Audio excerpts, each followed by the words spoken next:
भी आप सभी का मैं अपने में द सक्सेस माइंडेड स्वागत करता हूं। उम्मीद करता हूं कि आप सब बहुत अच्छे होंगे। मेहनत करते रहिए। जैसा कि आप जानते हैं कि इकोनॉमिक्स पे हमारा गहन अध्ययन चल रहा है। पूरा टॉपिक का एकदम विस्तार से हम लोग अध्ययन कर रहे हैं।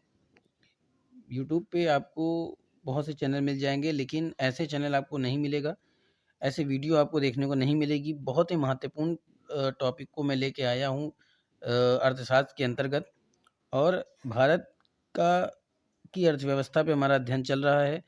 उसके अंतर्गत जो महत्वपूर्ण टॉपिक हैं उसको मैं लेकर आया हूँ। चलिए शुरू करते हैं। शुरू करने से पहले गुजारिश है कि इस वीडियो को ज़्यादा से ज़्यादा शेयर करें। वीडियो आपको कैसी लगती है कमेंट में ज़रूर बताएं। चलिए शुरू करते हैं। आज का टॉपिक तो पहला क्या है कि राष्ट्रीय आय की अवधारणा आपको बताना है। राष्ट्रीय आय की अवधारणा, बात समझ में आ रही है? तो राष्ट्रीय आय की अवधारणा क्या है कि राष्ट्रीय आय की मूल्यतः दो अवधारणाएं होती हैं। कौन कौन सी होती है दोस्तों? दो अवधारणाएं होती हैं। बात समझ में आ रही है? कौन कौन सी होती है? तो दो अवधारणाएं होती हैं। एक होता है आपका घरेलू उत्पाद, एक होता है आपका राष्ट्रीय उत्पाद। बात समझ में आ रही है? यानी जिसको कहते हैं डोमेस्टिक प्रोडक्ट, एक को कहते हैं नेशनल प्रोडक्ट। आइए अब देखते हैं सकल घरेलू उत्पाद क्या होता है। किसी देश की घरेलू सीमा के भीतर, यानी कोई देश है और उस देश की सीमा के भीतर यानी अंदर स्थित निवासी, यानी उसके अंदर जो निवासी जो रह रहे हैं उनके द्वारा उत्पादक तथा गैर निवासी, यानी जो बाहर से आए हुए हैं वो निवासी इकाइयों द्वारा एक निश्चित समय सीमा में, यानी एक निर्धारित समय में जो वस्तुओं का उत्पादन किया जा रहा है वो, तथा समस्त अंतिम वस्तुएं। समस्त अंतिम वस्तुओं का मतलब क्या होता है दोस्तों? कि जहाँ पर कोई उपभोग की गई वस्तुएं, ठीक है, उपभोक्ता द्वारा उपयोग की गई वस्तुएं, ठीक है, उपभोक्ता द्वारा उपयोग की गई वस्तुएं। ऐसे समझिए कि वे वस्तुएं जिसका उपयोग अंतिम उपभोग अथवा पूंजी निर्माण में होता है वो अंतिम वस्तुएं होती हैं। तथा सेवाओं के मौद्रिक मूल्य के योग को क्या कहते हैं? सकल घरेलू उत्पाद कहा जाता है। आगे चलते हैं। अब देखते हैं सकल राष्ट्रीय उत्पाद क्या होता है, यानी जीएनपी।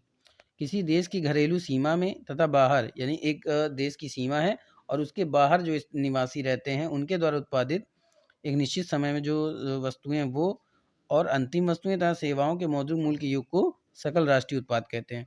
इसमें क्या क्या शामिल होता है दोस्तों? तो इसमें जीडीपी शामिल होता है और निवल विदेशी साधन या स्थानांतरण आय। और ये निकलता कैसे है? ये होता है विदेशी, यानी विदेशों से अर्जित आय और विदेशों से भेजी गई है, यानी कि बाहर से जो आय लाई गई है वो, और जो यहाँ से बाहर गई है आय, उसका अंतर। ठीक है, चलिए आगे चलते हैं। अब देखते हैं साधन लागत पर सकल घरेलू उत्पाद क्या होता है।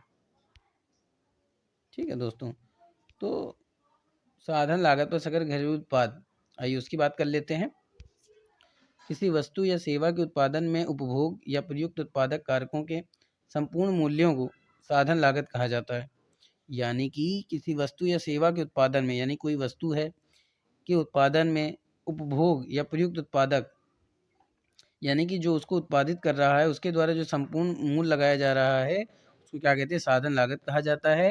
तथा साधन लागत पर जीडीपी की गणना में सरकार को जो अदा किए गए कर शामिल नहीं होते। यानी कि जीडीपी की गणना जब हम करते हैं तो उसमें क्या होता है, जो सरकार को टैक्स दिया जाता है वो इसमें शामिल नहीं होते, लेकिन सरकार से प्राप्त जो हमें अनुदान प्राप्त होते हैं वो शामिल होते हैं। ठीक है, अगला है बाजार मूल्य पर सकल घरेलू उत्पाद। जब वर्तमान प्रचलित बाजार, यानी जो बाजार मूल्य है उस पर अगर सकल घरेलू उत्पाद की गणना की जाती है तब उसे बाजार मूल्य पर क्या कहते हैं?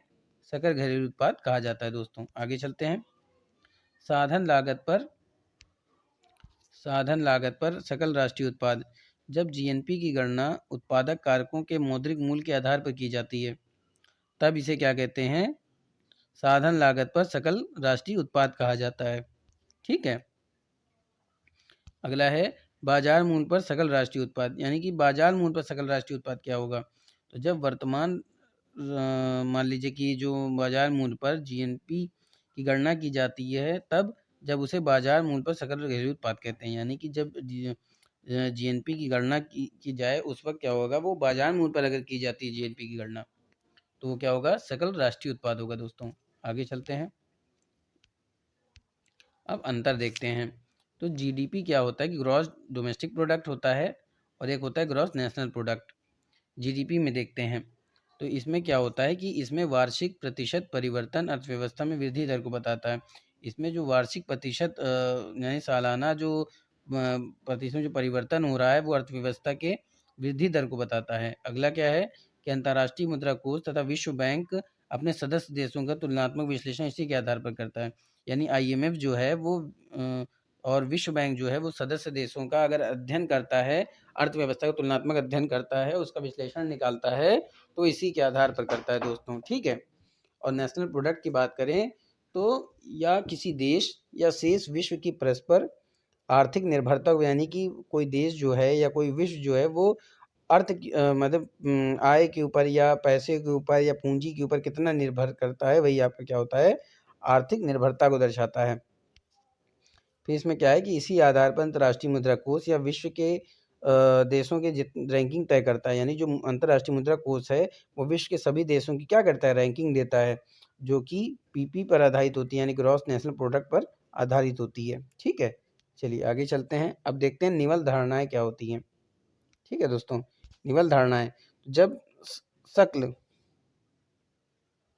जब सकल मूल्य में से ह्रास को घटा दिया जाता है तो निवल धारणा प्राप्त होती है, ठीक है। इसको ठीक कर लेते हैं, ये धारणा होगा, ठीक है, ये धारणा होगा दोस्तों, ठीक है। बात समझ में आ रही है। धारणा प्राप्त होती है तो यह सकल मूल्य कारक लागत या बाजार मूल्य पर व्यक्त हो सकता है। यानी किस पे व्यक्त हो सकता है, बाजार मूल्य पर व्यक्त होता है। अब देखते हैं स्वतंत्रता के पहले अगर राष्ट्रीय आय का आकलन करने का जो प्रयास किया गया है वो कैसा था, ये उसके बारे में जान लेते हैं। तो वर्ष 1867 से 1868 में दादा भाई नौरोजी पहले ऐसे व्यक्ति थे जिन्होंने राष्ट्रीय आय और प्रति व्यक्ति आय की गणना का प्रयास किया। यानी कि दादा भाई नौरोजी ऐसे व्यक्ति थे जिन्होंने राष्ट्रीय आय और प्रति व्यक्ति आय की गणना करी। कब की थी, 1867 से 1868 ईस्वी में।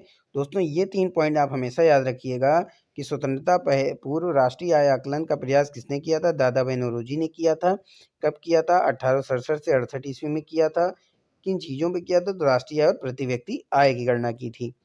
अब देखते हैं ये आंकड़े का जो लिखित तौर पर जो मिलता है वो किसमें मिलता है, poverty and un-British rule India. देखिए एक क्वेश्चन और बन सकता है आपका कि poverty and un-British rule India किसकी पुस्तक है, तो ये पुस्तक है दादा भाई नौरोजी की, ठीक है। फिर देखिए इनके अलावा फिंडे सिराज, KVR राव भी स्वतंत्रता पूर्व राष्ट्रीय आय के अगले आकलन को प्रस्तुत किया था, ठीक है। किसके बाद, दादा भाई नौरोजी के बाद, लेकिन सर्वप्रथम किसने किया था, दादा भाई नौरोजी ने किया था। अब देखते हैं स्वतंत्रता उपरांत स्वतंत्रता के बाद राष्ट्रीय आय की गणना का क्या हाल था। तो अगस्त 1949 में राष्ट्रीय आय समिति का गठन किया गया था। देखिए ये भी क्वेश्चन बहुत उठता है कि राष्ट्रीय आय समिति का गठन कब किया गया था, तो ये किया गया था दोस्तों 1949 में, तथा किसने किया था, पीवीसी वानलोविनस की अध्यक्षता में किया गया था, ठीक है। और इस सदस्य ये जो अध्यक्षता थी या कह लीजिए इस समिति जो थी उसके 2 अन्य सदस्य भी थे। कौन कौन से थे, प्रोफेसर डॉक्टर काडगिल थे, प्रोफेसर VR के राव थे। दोस्तों बात समझ में आ रही है। यानी कि जो स्वतंत्रता उपरांत राष्ट्रीय आय की गणना के लिए एक समिति गठित की गई थी 1949 में, उसके अध्यक्ष कौन थे, महालोविनस थे, और जो उनके सदस्य वो कौन थे, प्रोफेसर डॉक्टर काडगिल थे और प्रोफेसर VR के राव थे। अगले देखते हैं कि विभिन्न केंद्रीय मंत्रालय और राज्य सरकारों की सांख्यिकी गतिविधियों, यानी कि जो सरकारों की जो गतिविधियां हैं सांख्यिकी यानी कि आकलन के आधार पर एवं संचित मानकों में समन्वय के लिए केंद्रीय सांख्यिकी कार्यालय की स्थापना की गई थी। ऐसे समझिए जो केंद्रीय मंत्रालय है और राज्य सरकार, इनके अलग अलग जो क्या होते हैं, आंकड़े तैयार होते हैं।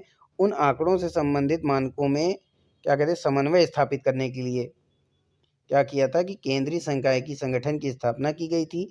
कब की गई थी दोस्तों, तो 1951 में की गई थी, याद रखिएगा। आगे चलते हैं। अब देखते हैं भारत का नियोजन। तो उद्देश्य क्या था, आर्थिक विकास को बढ़ावा देना, सामाजिक न्याय, पूर्ण रोजगार की प्राप्ति यानी कि रोजगार मिले, गरीबी दूर हो, रोजगार के अवसर मिले, और भारत कैसा बने, आत्मनिर्भर बने।